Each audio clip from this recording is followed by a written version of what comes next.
I've known Gilm for years. We had the same metaphysics class at university, and he was the one that kept my attention away from the lecturer. He was always the clown, and he always had crazy ideas. I thought he was joking when he said he found a piece of ripped-out notebook paper that allows you to look into the future. He said that, of all things, he found it in an old copy of The Hitchhiker's Guide to the Galaxy in the university library. I don't remember the words Gilm said, but he sounded incredibly excited. The next day he passed me the slightly yellow paper in a lecture. I remember that the topic was whether or not objects exist through time. It was obviously ripped out of a normal notebook.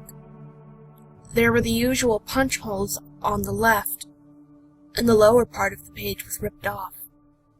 At the top, in capital letters, was the sentence, "You can travel through time." The rest of the page was filled with small, tidy block letters, but someone had made the effort to write it all in mirror writing. It was somewhat confusing, but still possible to read. There were a few sentences that sounded like they were advertising time travel, and below a series of instructions on how to achieve it. I don't remember the details, but the gist was this. You were supposed to make a mix of several powders, and then find a strong light source in an otherwise dark area, and carefully draw a line where your shadow fell. In the center of it, there were supposed to be 2 arrows, not unlike the recycling symbol I've seen in some countries. 2 arrows, arranged in a circle, and each pointing towards the end of the other arrow. Then I think you were meant to light the whole thing on fire and keep your shadow within the lines. There was no information on what exactly was supposed to happen. All it said was that it will make you understand time and allow you to travel through it. I think at the bottom of the page, where the paper was ripped off, was the beginning of a sentence, and the other part was ripped away. It started with, "Make sure the moon," and that was it. Gilm told me he had looked for the other part, but he wasn't able to find it in the Hitchhiker's Guide, or on the shelf where he found the book. Gilm wanted to try the experiment on the same day, and he had already arranged most of the ingredients. I remember salt and powdered white chalk, and there were a few other things, but the one thing he wasn't able to get was magnesium. We tried to convince Dakota, a chemist friend of ours, to steal magnesium for us, but she refused, and we couldn't find another way. The mix Gilm made ended up in the trash. I thought the yellow paper ended there too. I thought that the note was gone.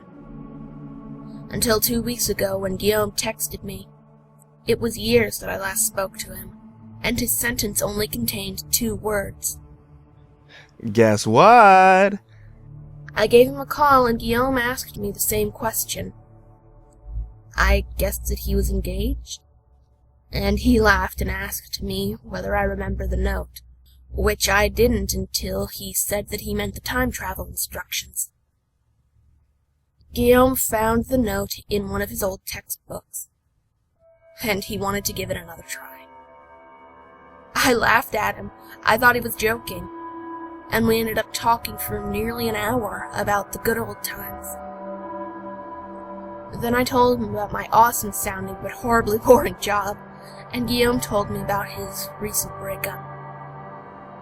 We met up on Friday night and had a great laugh, and just before we said goodbye, Gilm said that he had all the materials ready and was going to try time travel that night. I was too tired for his jokes, and I went home instead. In the morning, I had several texts from Gilm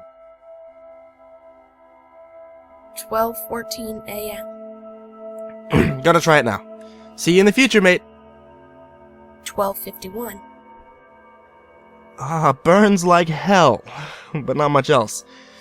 Seems like it's still the same day. Damn, I wanted to see whether my wife would be hot. 1:09. Whoa, dude. I think the fumes got to me. My shadow seems strange. 1:14. Dude, my shadow's moving faster than I do. 1:30. Listen, this is really freaky. I feel completely sober. I could touch my nose and everything, but my shadow is so strange. It looks as if it's predicting my movements. 1:58. Okay, I think I'm going nuts. My shadow just grabbed the glass off the table long before I did, and then it got up. God, I'm serious. My shadow moved as if I got up and took a few steps. It literally left my feet and was a few steps away until I followed. 2:04. Fuck, man. It's not predicting my movements. It makes me do things. 2:08. Dude, really, I can't do anything but what the shadow does. I'm not joking. This thing works. This thing fucking works. 2 missed calls. 2:16. Can't reach you. Call me. 2:22. My shadow just went to bed. I see it lying there. I'm still standing in the doorway, but my shadow is already in bed. I can't stop my feet from moving. 8:40. 1 missed call. My shadow is not here. I don't have a fucking shadow. Hey, fuck, man, this is scary. Call me. 9:09. Dude, my shadow was waiting in the shower. I'm not joking. It just left the room when I stepped inside, but I couldn't follow it. Now I'm in the kitchen and my shadow is moving near the counter. I think it's making sandwiches. 9:20. You should try time travel too. It's awesome. 9:28. I didn't want to write that. I wrote that to several people. I didn't want to. Don't fucking do it. Help me. Another missed call. 9:30. It just left the house. It took something out of its pocket, threw it on the table. I think it was the phone. Please. I tried to call Gilm, but he didn't answer his phone. I only reached him at night, and he behaved normal and said that he was fine, and that he was just joking in the morning. We talked for a while, and everything really did seem fine. There were some erratic sounds in his voice, some occasional cracks as if he was interrupting himself, but he said it was just a rough throat. I wasn't sure what to make of Gilm's behavior. It was just 2 days before April 1st, and I didn't put it past him to play an elaborate prank on an old friend. On Sunday I texted Gilm again, but he didn't reply. And on April the 1st, I was proven right. He sent me a bunch of messages, one after the other. 11:03 a.m. Call me. 11:03 again. I need to show you something. 11:04. You won't regret it. 11:05. I can show you how to do time travel. Call me. 11:05 again. This is awesome, man. Call me. Or even better, come over. At 11:06, Gilm called me. I didn't see his messages until after the phone conversation, but the conversation was nearly the same as his messages. He kept repeating that he had traveled in time, and he wanted to show me how to do it. Come over. You really need to try this. Gilm said again and again. Gilm seemed disappointed, nearly angry, when I told him I didn't have time to come over. I knew it would take me at least an hour to get to his house, and I already had plans with my boyfriend for the night. I promised Gilm to meet up the next day. After our phone conversation, I got straight away another message. Come over. I can show you how to do time travel. He sent me the same message 3 more times during the evening. When he sent the 4th message, I put my phone on silent. In the morning, I had 2 mailbox messages from Gilm. The first was from around 11 p.m. and it was very short. Come over. I can show you how to do time travel. The second was from around 3 a.m. In this message, Gilm's voice sounded hoarse. Come over. You can travel through time. You need to try this. I can show you how to time travel. Come over. You can travel through time. You need to try this. I can show you how to time travel. Come over. You can travel through time. You need to try this. I can show you how to time travel. Come over. Gilm's voice paused for a moment. Then he screamed. Help! And the message ended. I tried to call Gilm when I heard his messages, but his phone was dead. I checked my email and finally Facebook. His page was filled with several people asking him to stop spamming them, and one saying that he must have a spam bot in his email. Then I saw his last status, from 1 a.m. the same morning. I can show you how to time travel. It had about 40 likes and several comments.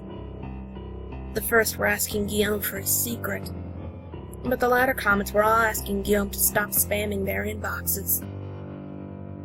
Throughout the night, he had sent me 14 messages, nearly all identical, except for the 2 of them that had spelling errors. They all said the same thing. I can show you how to time travel. I wrote back asking him to stop, and tried again to call Gilm, but his phone was still dead. The whole day, I was unable to get in touch with him. Text messages, phone, email, Facebook, but Gilm didn't respond. I wasn't sure whether Gilm was still available for our evening meetup. Still, right after work, I drove over to his place. I hadn't been there in years and got lost on the way. My mobile phone finally led me in the right direction. Just then, when I was about 5 minutes from his house, I got another message from Gilm. When you come over, I can show you how to time travel. Gilm's house looked strange. All the curtains were drawn, and his car was parked half on the street and half on his front lawn. I stopped my car in front of his garage. Before I was even able to get out of the car, Gilm came running out of the front door. He had a wide grin on his pale face. Come in. Quick, quick, come in. He shouted. He grabbed my arm and pulled me away before I was even able to lock the car. What's wrong with you? I had asked him. I will show you how to time travel, Gilm said. I played along with his joke. I felt guilty that he had it all planned for April Fools, and was sad that I hadn't been there. The moment I stepped inside the living room, I knew something was wrong. The smell of burnt plastic hurt my lungs and made me cough. The curtains on the back windows were drawn too, and the furniture was pushed towards the walls. Only one large floor lamp was lighting the room from the direction of the kitchen.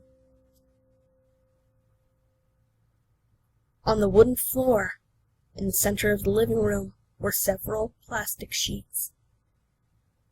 Gilm pulled me towards one of the 2 plastic sheets lying flat on the floor, a heap of grayish powder at the end near me. 2 more plastic sheets were crumpled, in the corner of the room. I noticed they were a darker color. Stay still, said Gilm, while he placed me at one end of the plastic sheet. He smiled while he grabbed a handful of the white powder and kneeled down. Stay still. I will show you how to time travel, he said again. It took me a moment to realize the single floor lamp behind me, to see my shadow placed perfectly on the sheet. Gilm quickly moved and placed a thin line of the gray powder around the edges of my shadow. What are you doing? I asked. Time travel, he said. When Gilm reached my head, I had my first realization. Gilm was using his left hand. He had always been right-handed, but he was using his left hand to place the powder. The grin on Gilm's face began to grow when he finished my head, grabbed another handful of powder, and moved over to the other side of the sheet to outline the other side of my shadow. The moment Gilm kneeled down on the other side, I had my second realization. Gilm didn't have a shadow. I stepped backwards, and my shadow grew. Gilm stopped distributing powder and looked at me. His grin was gone. Stay still, he said. Stop it, I had said. I could show you how to time travel. You have to time travel, he said. I took 2 steps towards the front door. Gilm got up, the powder still in his hand. You have to time travel, he said. Gilm took a step towards me. I took a few steps towards the door, and Gilm quickly followed me. I took another step, then began to run. Gilm was close behind me. Time travel! He screamed. I pulled the front door open. Gilm tried to grab my arm. I pulled it away and ran out the front door. He froze for a moment. Then he ran after me. I can show you how to time travel! He screamed. I pulled my car door open, leapt inside, and slammed the door shut. I just managed to lock the front door before Gilm pulled the handle. Gilm grimaced and stepped backwards. I pressed the key into the ignition and turned it.